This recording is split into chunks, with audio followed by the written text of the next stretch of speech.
So my reason for being was birthed out of that. The pain, the misunderstanding, the loss of identity, the lack of confidence.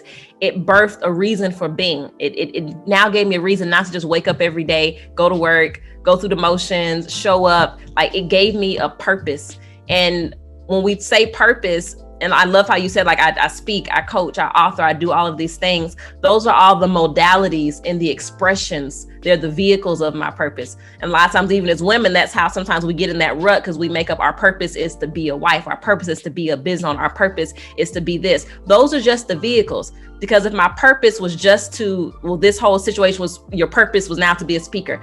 A speaker that's an activity, because God forbid something happened to my voice and my voice was taken away. Does that now mean I cease to have purpose? Because my purpose was tied to what I did and not who I was, right? So these are the vehicles, and it gave me purpose. It gave me a reason for being. And with that reason of being, I can create the different modalities of reaching people. My reason for being is to impact women specifically, but to help them become who they're designed and called to be in this world in order to serve their world. And so that's expressed with creating courses, with creating membership programs, communities, events, books. So it allows me to reach that woman who I was, because I made a vow to God in one of those lowest seasons of my life. I found myself balled up, and I've told the story before, balled up in a fetal position under a desk at where I was, one of the places I was working at in ministry, in the office, and just rocking back and forth, literally having anxiety, what I know now to be an anxiety attack or a panic attack, really losing my mind. And I remember making a vow to God and a promise. I said, I promise,